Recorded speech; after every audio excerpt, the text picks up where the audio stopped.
Hello दोस्तों, चलिए आज हम बात करते हैं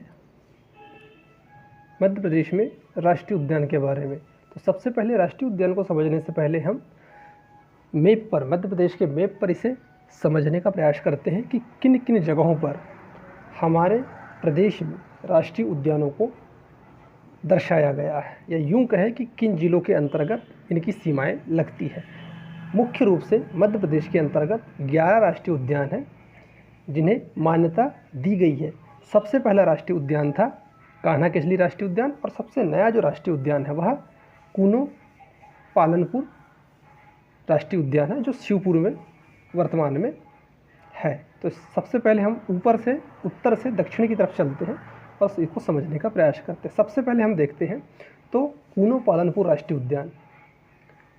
दोस्तों, यह श्योपुर ज़िले में है, जो मुख्य रूप से चीता के लिए जाना जाता है। यदि हम बात करते हैं दूसरे राष्ट्रीय उद्यान की, तो माधव राष्ट्रीय उद्यान जो शिवपुरी में है। तीसरे राष्ट्रीय उद्यान की बात करते हैं दोस्तों, पन्ना राष्ट्रीय उद्यान, जो पन्ना और छतरपुर दोनों ही डिस्ट्रिक्ट में इसका विस्तार होता है या फैला हुआ है। संजय गांधी राष्ट्रीय उद्यान अगला है, जो सीधी में पड़ता है। इसका कुछ हिस्सा जो है छत्तीसगढ़ में आता है, जिसे गुरु घासीदास राष्ट्रीय उद्यान के नाम से भी जाना जाता है। अगला है बांधवगढ़ राष्ट्रीय उद्यान, जो उमरिया ज़िले में है दोस्तों। अगला है उसके बाद में फिर दुधवा जीवाश्म राष्ट्रीय उद्यान, दुधवा जीवाश्म राष्ट्रीय उद्यान जो डिंडौरी ज़िले में है। यह जीवाश्मों के लिए जाना जाता है या फेमस है। अगला है कान्हा केसली राष्ट्रीय उद्यान, कान्हा केसली राष्ट्रीय उद्यान जो बालाघाट और मंडला ज़िले में फैला हुआ है। उसके बाद में आता है इंदिरा गांधी प्रियदर्शनी, या इसे पेंच राष्ट्रीय उद्यान के नाम से भी जाना जाता है। मुख्य रूप से यह छिंदवाड़ा और सिवनी पर यह विस्तारित है। उसके बाद में आता है सतपुड़ा राष्ट्रीय उद्यान, जो वर्तमान में नर्मदापुरम में है, जिसका पुराना नाम होशंगाबाद था। यहाँ पर यह स्थित है। उसके बाद में है डायनासोर जीवाश्म राष्ट्रीय उद्यान, यह धार जिले में है। उसके बाद में आता है वन विहार राष्ट्रीय उद्यान, जो भोपाल में है। यह सबसे छोटा राष्ट्रीय उद्यान है। चलिए तो इन्हें विस्तार से समझने का प्रयास करते हैं। सबसे पहले हम देखते हैं कान्हा केसली राष्ट्रीय उद्यान को और इसके बारे में जानकारी लेते हैं। कान्हा केसली राष्ट्रीय उद्यान की बात करते हैं दोस्तों, तो इससे सर्वप्रथम मुख्य रूप से 1933 में वन्य जीव अभ्यारण्य के रूप में इसे स्थापित किया गया था। उसके बाद में इसे 1955 में राष्ट्रीय उद्यान घोषित किया। मध्य प्रदेश में सबसे बड़ा राष्ट्रीय उद्यान यदि कोई है तो वह है कान्हा केसली राष्ट्रीय उद्यान। इसकी सीमा की अगर से बात करते हैं तो बालाघाट और मंडला में इसकी सीमा है मुख्य रूप से। यदि यहाँ पर नदियों की बात करते हैं तो कान्हा केसली राष्ट्रीय उद्यान में जो नदियाँ हैं वह कान्हा और सूर्या नदी है, परंतु यहाँ पर 2 नदी और भी है, बंजर और हालोल। यह मुख्य रूप से इसके अंदर बहती हुई दिखाई देती है। यहाँ पर देखते हैं भारत का प्रथम राष्ट्रीय उद्यान किसे बनाया गया था, तो कान्हा केसली राष्ट्रीय उद्यान को बनाया गया था। मुख्य रूप से यहाँ पर बारहसिंघा, जिसे हार्ड ग्राउंड बारहसिंघा के नाम से भी जाना जाता है, यहाँ के लिए फेमस है। यहाँ पर वनस्पतियों की बात करते हैं दोस्तों, तो यहाँ पर साल के वृक्ष देखा जाते हैं जिनका वैज्ञानिक नाम है सूर्या रोबस्टा, और भी अन्य यहाँ पर ऊंची ऊंची घास यहाँ पर देखने को मिलती है, जो इसकी सुंदरता को बढ़ाती है। यहाँ पर मुख्य रूप से जैव विविधता संरक्षण, वन्यजीव पर्यटन और पारिस्थितिकी संतुलन के लिए इस उद्यान यह राष्ट्रीय उद्यान है वह काफ़ी महत्वपूर्ण हो जाता है। तो यहाँ पर हमने संक्षेप में कान्हा केसली को देखने का प्रयास किया और समझने का प्रयास किया है। चलिए आगे चलते हैं। आगे हम देखते हैं माधव राष्ट्रीय उद्यान को। यदि दोस्तों हम माधव राष्ट्रीय उद्यान की बात करते हैं तो यह मुख्य रूप से शिवपुरी ज़िले में स्थित है, मुख्य रूप से शिवपुरी ज़िले में। और यह वहाँ पर स्थित है जहाँ पर माधवराव सिंधिया के द्वारा 1911 में इसे जॉर्ज पंचम या किंग पंचम जिसे बोलते हैं, किंग पंचम के ठहरने के लिए यह स्थान को एक महल बनाया गया था। उस स्थान पर यह माधव राष्ट्रीय उद्यान है। यदि इसे राष्ट्रीय उद्यान की बात करें तो 1959 में राष्ट्रीय उद्यान का दर्जा दिया गया था और इसकी स्थापना हुई थी 1958 में। इसके कुल क्षेत्रफल की बात करते हैं दोस्तों तो 375.23 वर्ग किलोमीटर में यह राष्ट्रीय उद्यान फैला हुआ है।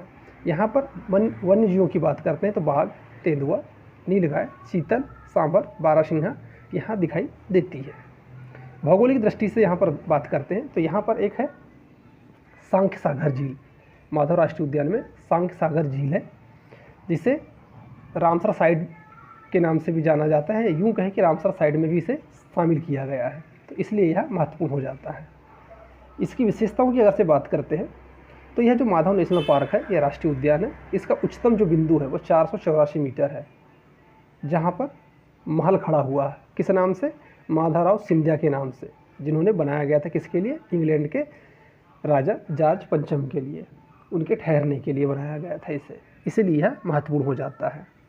आगे हम बात करते हैं इंदिरा गांधी प्रियदर्शनी या इंदिरा प्रियदर्शनी, जिसे पेंच राष्ट्रीय उद्यान के नाम से भी जाना जाता है। यह इसलिए प्रमुख है या फेमस है कि कहा जाता है कि यहाँ पर एक बच्चा हुआ करता था जिसका नाम मोगली था।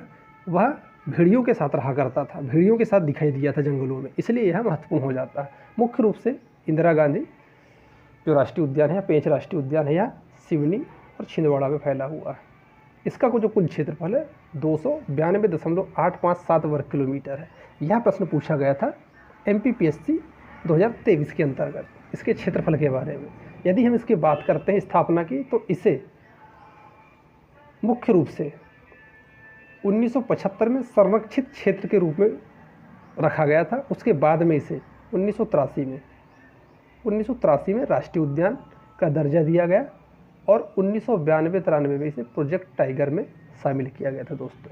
यदि हम बात करें प्रोजेक्ट टाइगर की, तो प्रोजेक्ट टाइगर भारत में 1973 में बाघों को बचाने के लिए या बाघों को संरक्षित करने के लिए यह योजना प्रारंभ की गई थी। इसका जो नामकरण है मुख्य रूप से पेंच नदी के नाम पर पड़ा है, पेंच राष्ट्रीय उद्यान, क्योंकि यहीं से पेंच नदी बहती हुई महाराष्ट्र में वैनगंगा नदी में विलीन हो जाती है और वैनगंगा नदी आगे चलकर गोदावरी नदी में मिल जाती है, समाहित हो जाती है। मुख्य रूप से यह जो राष्ट्रीय उद्यान है पठारी क्षेत्र में है दोस्तों, पठारी क्षेत्रों में है, इसीलिए यह जैव विविधता की दृष्टि से समृद्ध है। यहाँ पर टाइगर रिजर्व भी है। यहाँ पर मुख्य रूप से बाघ तो देखने को मिलते ही मिलते हैं, हाथी, भैंस, सांभर, चीतल, भेड़िया, जंगली कुत्ता, भालू, तेंदुआ यहाँ पर और भी देखने के लिए मिलते हैं। चलिए आगे देखते हैं। यदि यहाँ पर प्रवेश की अगर से बात करते हैं पेंच राष्ट्रीय उद्यान में, तो मुख्य रूप से सिवनी में कैंपा के पास से और करमझीरा 2 प्रवेश गेट है। यहाँ से प्रोजेक्ट टाइगर या यूँ कहें कि टाइगर सफारी के लिए यहाँ से जाया जाता है। आगे हम देखते हैं सतपुड़ा राष्ट्रीय उद्यान। सतपुड़ा राष्ट्रीय उद्यान मुख्य रूप से यदि हम बता दें तो कृष्णमृग, जिसे ब्लैक बक के नाम से भी जाना था, उसके लिए प्रसिद्ध है दोस्तों। यदि इसकी स्थिति की बात करते हैं तो यह होशंगाबाद, ये यूँ कहें नर्मदापुरम वर्तमान समय में जो नाम है वहाँ पर स्थित है। इसे राष्ट्रीय उद्यान 1981 में घोषित किया गया था। इसका कुल क्षेत्रफल 528.729 वर्ग किलोमीटर है, जिसके बारे में MPPSC 2023 में पूछा गया था कि सतपुड़ा राष्ट्रीय उद्यान का क्षेत्रफल कितना है। यह मुख्य रूप से कृष्णमृग, नीलगाय, जंगली भैंसा, हिरण, सांभर और चीतर के लिए जाना जाता है। यहाँ पर अगर से हम बात करते हैं प्रवेश करने के लिए, तो यहाँ पर मधाई गेट है मुख्य रूप से, और अन्य गेट जमनी देव, पचमढ़ी, चूरण और परसापानी, यहाँ से इस राष्ट्रीय उद्यान में प्रवेश किया जाता है। यहाँ पर मुख्य रूप से नदी की बात करते हैं दोस्तों, तो येनवा नदी प्रवाहित होती है और यह हार्ड ग्राउंड बारहसिंघा के लिए फेमस है। मुख्य रूप से इसे 2000 में प्रोजेक्ट टाइगर के अंतर्गत शामिल किया गया था और यह मध्य प्रदेश का प्रथम बायोस्फीयर रिजर्व भी है, इसलिए महत्वपूर्ण हो जाता है। प्रथम बायोस्फीयर रिजर्व पचमढ़ी इसी के अंतर्गत आता है, इसलिए यह महत्वपूर्ण हो जाता है। अगले हम बात करते हैं घुघुआ जीवाश्म राष्ट्रीय उद्यान। घुघुआ जीवाश्म राष्ट्रीय उद्यान मुख्य रूप से डिंडोरी जिले में है और इसका क्षेत्रफल मात्र 270 मीटर समझे, वर्ग किलोमीटर में अगर से बात करें हम तो 0.27 वर्ग किलोमीटर के अंतर्गत है। इसे मुख्य रूप से 1983 में राष्ट्रीय उद्यान का दर्जा दिया गया था। यह जीवाश्मों के लिए जाना जाता है। यहाँ पर जीवाश्मों की खोज मुख्य रूप से डॉक्टर धर्मेंद्र प्रसाद जी के द्वारा की गई थी। यहाँ पर जो जीवाश्म मिले हैं उनकी जो आयु है वह लगभग 650 करोड़ वर्ष पुराने देखने को मिले हैं। यहाँ पर इस राष्ट्रीय उद्यान में नारियल के पेड़, सुपारी और मछली और अन्य भी जलीय जीव यहाँ पर देखने को मिलते हैं। आगे बात करते हैं पन्ना राष्ट्रीय उद्यान की।